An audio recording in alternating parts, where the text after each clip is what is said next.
Olá, tudo bem aí? Como é que estão as coisas? Sou André Godoy, esse aqui é o canal Dinheiro. Hoje é domingo, dia 20 de julho de 2025. E eu quero hoje conversar com você a respeito de... A respeito dessa história de protecionismo, né? Eu gostaria de falar com você de... Assim, eu quero deixar as paixões lá de fora, né? E vamos tentar olhar para o problema apenas raciocinando, sem torcida, né? Veja, por trás de tarifas, sejam elas impostas pelo Lula, pelo Trump, por quem quer que seja, o que você normalmente percebe? Você percebe um discurso vindo do governo. Por exemplo, vamos pegar o caso concreto do Brasil. Mas repito, o que eu vou falar agora sobre o Brasil poderia se aplicar perfeitamente a qualquer outro país, inclusive aos Estados Unidos, tá? O Brasil vira para você e fala assim: temos que aplicar tarifas sobre os produtos importados, porque se nós não fizermos isso, claro, vai ter aquele blá blá blá da indústria nacional, mas pior ainda, dizem eles, muitos dólares vão sair do Brasil. Se nós facilitarmos a entrada de produtos estrangeiros aqui, veja, se um produto estrangeiro entrou, é porque dólar terá que sair, né? Você vai ter que pagar por esse produto. Se nós facilitarmos a entrada de produtos importados, isso vai piorar as contas públicas. Isso vai gerar muito problema. Tá bom. Digamos que sim. Tá? Se isso é verdade, então vamos fechar temporariamente esses parênteses, vamos abrir outros agora. Se isso é verdade, se causar um rombo nas contas públicas é uma preocupação do governo, então por que ele não tem essa mesma preocupação quando ele gasta mais do que ele arrecada? Quando ele distribui dinheiro em benefícios assistenciais, ou quando ele compra lagosta para ministro, ou quando ele cria novos deputados e senadores e o que quer que seja? Por que nessa hora as contas públicas, o rombo das contas públicas não é um problema? Né? Então assim, ou o rombo das contas públicas é um problema, ou o rombo das contas públicas não é um problema. Não tem terceira opção, certo? Se o rombo das contas públicas for um problema, bom, então tem que cortar tudo agora. Tem que fechar o Congresso, o Senado, o STF, os Correios, a Eletrobras, sei lá quem mais aí tem que ser cortado. Itaipu, né? A Eletrobras acho que não precisa, já foi privatizada, mas Itaipu e tudo quanto é cabide de emprego e autarquia e tribunal e etc. Precisa, porque se você não pode importar porque você não pode causar rombos nas contas públicas, então você não pode também ficar gastando aqui mais do que você arrecada. Ou pode ou não pode, né? Claro que a gente sabe, na prática, no mundo real, a gente sabe que, como eles mesmos dizem, né? Porque se você chega para um esquerdista e fala, olha, você está gastando mais do que você arrecada, as contas públicas estão ficando no vermelho, ele vai virar para você e falar, mas o governo não é uma empresa. O governo não tem obrigação de dar lucro. O próprio Lula já falou isso muitas vezes. E realmente, o governo não tem obrigação de dar lucro. Ele pode perfeitamente conviver com déficits, sim. Dá para fazer isso. Então por que ele não permite a importação, a livre importação de mercadorias? Porque há interesses outros, né? Há burrice, há interesses outros, há um pouco de tudo nessa história, né? Você tem os Luciano Hang, as lojas Riachuelo da Vida, as Renner, né, que não querem que você tenha acesso a badulaques chineses, porque eles querem te vender o badulaque chinês. E você tem imbecilidade mesmo. Eu acho que, por exemplo, um cara como o Haddad, ele realmente é muito burro. Né? Toda aquela patota que está lá em cima, né, desde o do Haddad, passando pelo Lula, Alexandre de Moraes, Gilmar Mendes. Olha a cara do Gilmar Mendes, né? Olha a própria cara do Alexandre de Moraes, ele tem um olhar vazio, né?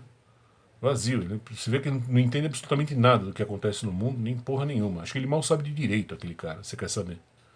Falar, ele é professor da USP. Eu tive aula com cada cretino dentro da USP, você não faz ideia, viu? Quem torna a USP boa são os alunos, não os professores. Mas voltando ao ponto aqui. Qual é o problema, então, de deixar importar tudo que você queira? O problema é que eles... Caímos naquela história, né? O país tem dono. Você tem uma elite lixo, uma elite nacional bem porcaria, você tem uma classe de políticos também vendida, você tem muita gente ignorante no meio disso, que tem medo, que acha que, oh meu Deus, vão quebrar a indústria nacional, e todo mundo se fecha. Existe um senso comum, até esses dias aqui tivemos algumas conversas aqui nas mensagens a respeito disso, pessoas me perguntando, André, não seria certo a gente... A China é protecionista, os Estados Unidos, por que a gente não é? Bom, em primeiro lugar, nós somos mais protecionistas do que eles, para começo de conversa. Mas vamos supor que não fôssemos. Vamos supor que nós não fôssemos protecionistas e eles são. Azar o deles. Veja, as leis da economia, elas são implacáveis. Se você for protecionista, você vai ser o cara que vai se dar mal, pode ter certeza. Por quê? Porque, digamos o seguinte, você é protecionista e eu sou um país de livre mercado, por exemplo. Tá? O que acontece? A minha indústria, a indústria do meu país, vai ter livre acesso a tudo que de bom houver do seu país. Tudo que sair fresquinho aí no seu mercado, de tecnologia e tal, os meus industriais aqui poderão ter no instalar de dedos, é o mesmo preço do que custa aí, não tem imposto. Quer dizer que... Mas você não consegue fazer isso com o que eu vou produzir aqui, certo? Eu vou pegar o que você tem de bom, de tecnologia, de capital, e vou...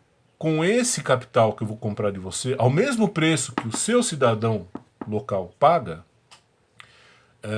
com esse tipo de tecnologia, eu provavelmente vou acabar desenvolvendo algum ramo industrial melhor do que você, serei melhor do que você em alguma coisa, certo? E com o tempo eu começaria a ser melhor do que você em muita coisa. Muita coisa.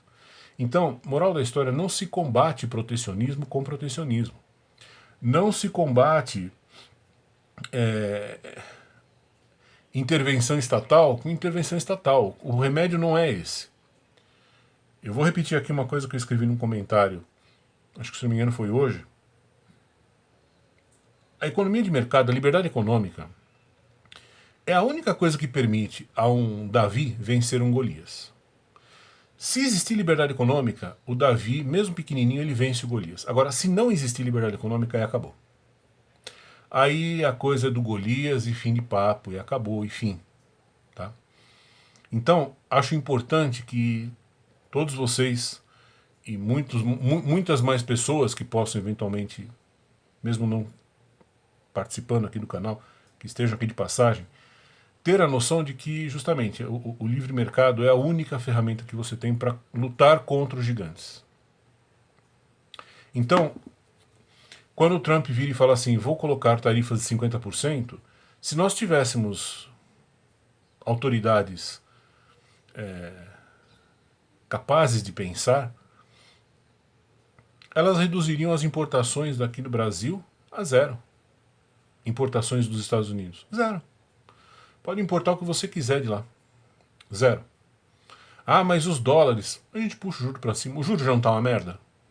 Pelo menos você está fazendo o país crescer. Aí sim você vai ter um custo? Vai. Você vai ter que durante um tempo bancar um déficit, vai ter que aumentar o juro, tudo isso. Só que vai ser muito mais fácil você encontrar compradores para os seus papéis de dívida pública, se a sua economia está crescendo de verdade, apesar de você ter um déficit. Por quê? Porque os investidores vão olhar e falar, não, tudo bem, ele tem um déficit. Ok. Só que, por que ele tem esse déficit? Porque ele come lagosta ou porque ele está aumentando o acesso ao capital dos produtores do país dele? São coisas completamente diferentes. Uma coisa é você aumentar a sua dívida porque você está pagando a viagem da Janja.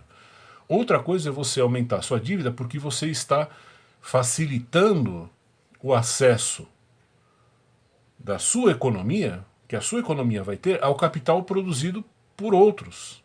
São coisas completamente diferentes. Certo?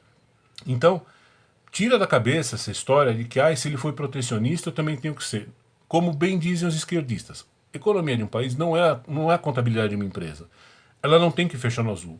Países eu vou te contar uma coisa que é meio esquisita. Países não quebram. A grande verdade é essa, país não quebra, país não vai à falência. O país pode até te dar um calote. Passa um ano, dois, três, você vai voltar a comprar os títulos públicos dele. Acabou. Sempre foi assim na história do mundo, isso é assim. Quem vai à falência são pessoas, são empresas. Países não vão à falência.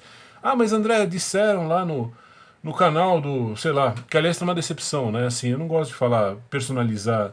Você raramente vai me ver aqui, mas falando de fulano, beltrano, mas assim, você vê canais por aí, de grandes canais, viu? De gente que tem muito crédito na praça, sabe? Falando cada asneira, cada abobrinha sobre isso. Veja, o cara aumentou a alíquota, deixa ele. Você não tem nada que entrar numa briga com isso. Porque, de novo, quanto mais livre for a sua economia, melhor. Né? Você combate câncer com câncer? Não, você combate com câncer usando remédio contra o câncer, não é isso? Então, qual é o remédio contra a pobreza? É o comércio, é o livre comércio. Ponto. Você deixa o cara numa situação que ele fica ferrado. E você, enquanto isso, vai comprando ao preço local lá do país dele o capital que ele estiver produzindo eventualmente de melhor. Certo? E vida que segue. Então tira da sua cabeça, por favor, essa ideia de que não, é fogo contra fogo, não. Dizia um professor que eu tive no cursinho, ele falava assim, a coisa mais burra do mundo é falar fogo contra fogo, porque o que apaga fogo não é fogo, o que apaga fogo é água. Né? Certo? Então lembre-se disso, os esquerdistas são certos. A última linha do balanço, para um país, na verdade, não importa. Ah, mas disseram porque querem fazer vídeo e ganhar like, ganhar dinheiro com isso, querem te vender terror, mas esquece. Países não quebram, tá bom? A única função que ele tem é não atrapalhar você, cidadão. Se isso vai ter um custo, para isso que existe dívida pública, certo? Tá aí um monte de países com um monte de dívida pública e que estão muito bem. O Japão tem dívida pública até aqui. Vai ver como é que eles estão. Muito bem, obrigado. Né? Tudo depende do que você fez com o dinheiro que você pegou emprestado. Tá bom? Ficamos por aqui. Abração para você, até mais.